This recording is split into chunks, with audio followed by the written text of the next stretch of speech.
बाबर डोगर साहब, ये अब यानी एक तरह से लगता है कि फ़ौज की तरफ से कौम को यकीन दहानी करवाई जा रही है कि बड़ी बेहतर तैयारी पाकिस्तान ने पहले से कर ली थी। अगरचे DGISPR ने यह भी कहा है कि ये अंदाजे गलत साबित हुए, मतलब कोई भी ये सोच नहीं रहा था कि अशरफ गनी इतनी तेज़ी से ढेर हो जाएगा या पूरी फ़ौज अफ़गानिस्तान की इस तरह से निकल जाएगी। और मतलब आम आदमी के लिए तो कहें कि जी बिल्कुल बुज़दिली दिखाएंगे, कुछ खड़े ही नहीं हुए, कोई रुका ही नहीं। इमरान खान साहब कहते हैं जी जब गवर्नमेंट करप्ट होगी तो ज़ाहिर है कौन उसके लिए खड़ा होगा। तो वो किसी को भी इस तरह से अंदाज़ा नहीं था, लेकिन फिर भी पाकिस्तान ने अल्हम्दुलिल्लाह यह है कि कम से कम बाढ़ लगाई हुई थी, वरना तो पता नहीं क्या हालात होते हैं। उसामा साहब, बिल्कुल आप ठीक कह रहे हैं। जिस तरह से प्राइम मिनिस्टर ऑफ पाकिस्तान या आर्मी चीफ दोनों ही ये कह चुके हैं कि अफ़गानिस्तान में जो अमन है उसी के ज़रिए से पाकिस्तान में भी अमन जो है वो इंश्योर होगा, पाकिस्तान में अमन कायम होगा। जब तक अफ़गानिस्तान में खाना जंगी रहेगी पाकिस्तान में अमन कायम नहीं हो सकता। अब मसला ये है कि अफ़गानिस्तान में इक़्तिदार तब्दील हो गया। पहले वहाँ पर जो गवर्नमेंट थी वो आपको पता है किस तरह से इंडिया आज DGISPR जो है उन्होंने भी ये कहा कि इंडिया NDS और TTP के ज़रिए से पाकिस्तान में दहशतगर्दी करवा रहा था। वहाँ की जो गवर्नमेंट थी इंडिया के इन्फ्लुएंस में थी, और अब जब वहाँ पर चेंज ऑफ रजीम हुआ है तो ये उम्मीद की जा रही थी कि वहाँ पर अब अमन होगा। लेकिन कल का जो धमाका है उसमें अगर दुनिया में अफ़गानिस्तान के बाद सबसे ज़्यादा कोई परेशान है तो वो पाकिस्तान है, क्योंकि वहाँ पर जिस तरह से IS ने उसकी जिम्मेदारी कबूल की है तो ये पाकिस्तान की सिक्योरिटी के लिए भी ख़तरा है, पाकिस्तान की सिक्योरिटी के लिए भी एक थ्रेट है। अब लोग ये समझ रहे हैं कि क्या वो पाकिस्तान में भी पेनिट्रेट कर सकते हैं, वहाँ पर TTP की प्रेजेंस है वो भी पाकिस्तान में पेनिट्रेट कर सकते हैं। तो ये जो खदशात हैं, ये जो डर है, ये जो खौफ है कि अफ़गानिस्तान में अगर काबुल में अगर दहशतगर्दी होती है, खाना जंगी शुरू हो जाती है तो उसका इम्पैक्ट पाकिस्तान पर क्या आएगा, उस हवाले से जो DGISPR ने प्रेस कॉन्फ्रेंस की है उसमें बड़ा क्लियरली उन्होंने कहा कि जनाब हमारी तैयारियाँ इससे पहले ही थी। हमें ये अंदाज़ा नहीं था कि इतनी जल्दी अफ़गान गवर्नमेंट जो है, अफ़गान फोर्सेज जो हैं वो तालिबान के सामने हथियार डाल देंगी। इसके बावजूद बाढ़ लग चुकी है 90%, और जो है पॉइंट्स जो हैं वो रिड्यूस कर दिए गए, एंट्री पॉइंट वहाँ पर बड़ी सख्ती है। और सिर्फ वही अफ़गान पाकिस्तान में एंटर हो सकते हैं जिनके पास डॉक्यूमेंट्स पूरे हैं।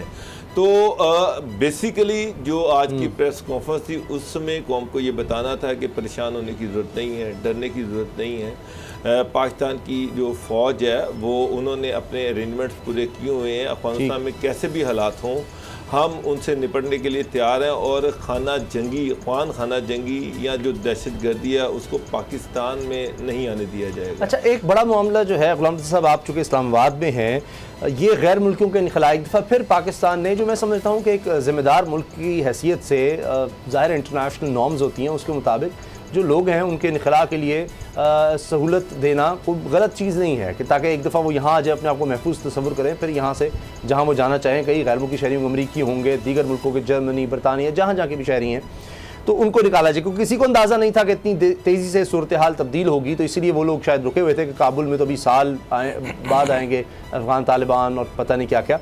तो आप समझते हैं कि ये पाकिस्तान ये कर लेगा?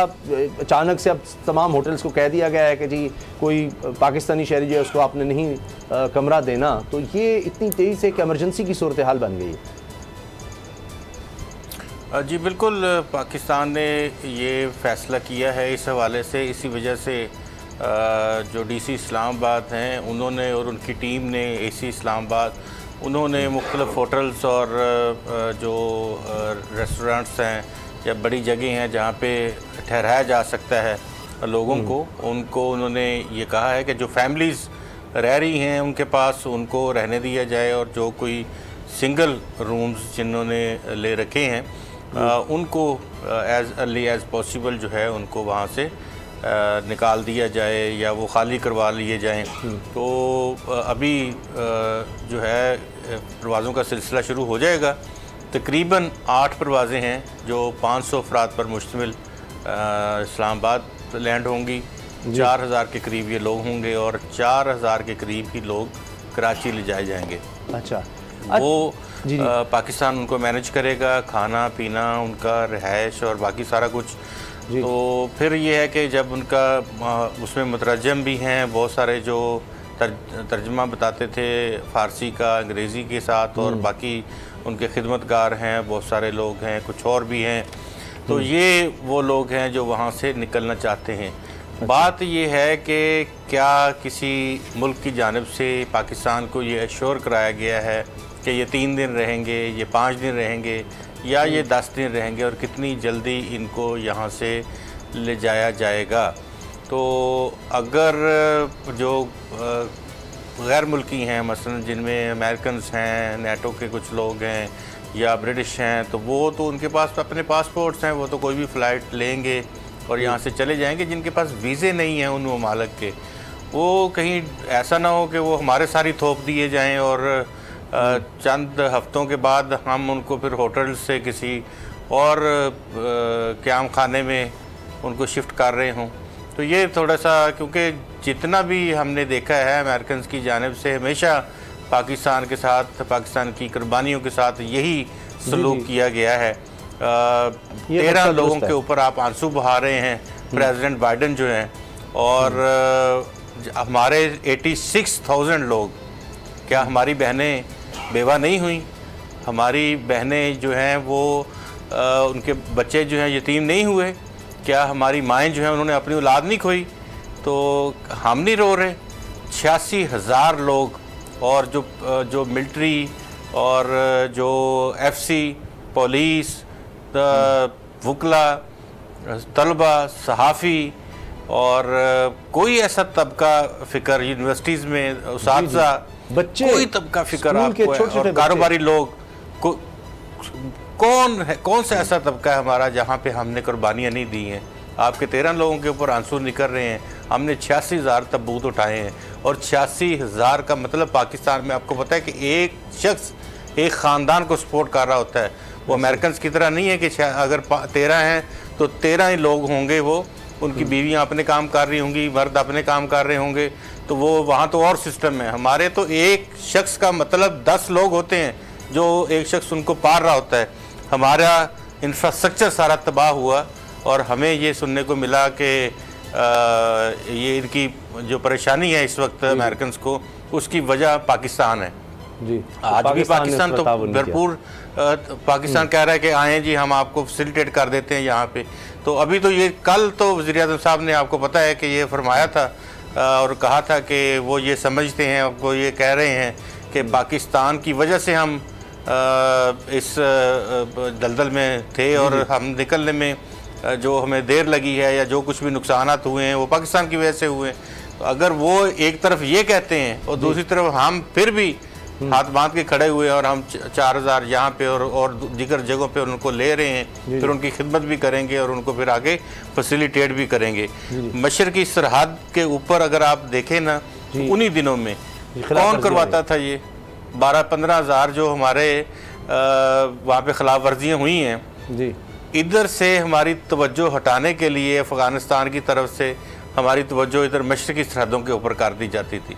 हम अपनी फ़ौजें उस तरफ डाइवर्ट करते थे, अपने उधर लोग भिजवाते थे, तो इधर से कोई ना कोई ऐसी हरकत कर दी जाती थी। तो हमें तो चुबकी जंग का सामना हमारी फ़ौज ने किया है, और इतनी बहादुरी के साथ लड़े हैं कि अब तक आप ये देखें कि 1 साल में और जो ऑपरेशन हमने किए हैं दहशतगर्दी के खिलाफ, 1 साल में 90 वाक़यात हुए थे दहशतगर्दी के।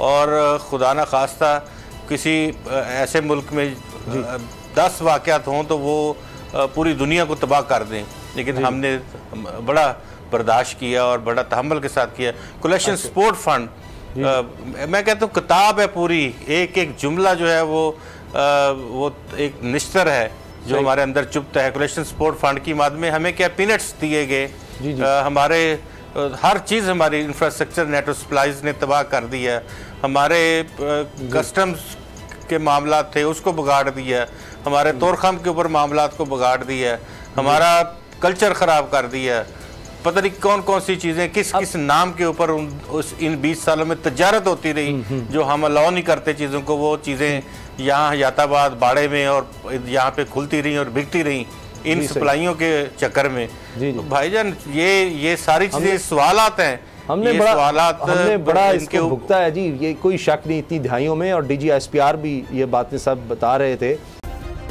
सब्सक्राइब करें और बेल दबाएं ताकि कोई खबर रह न जाए।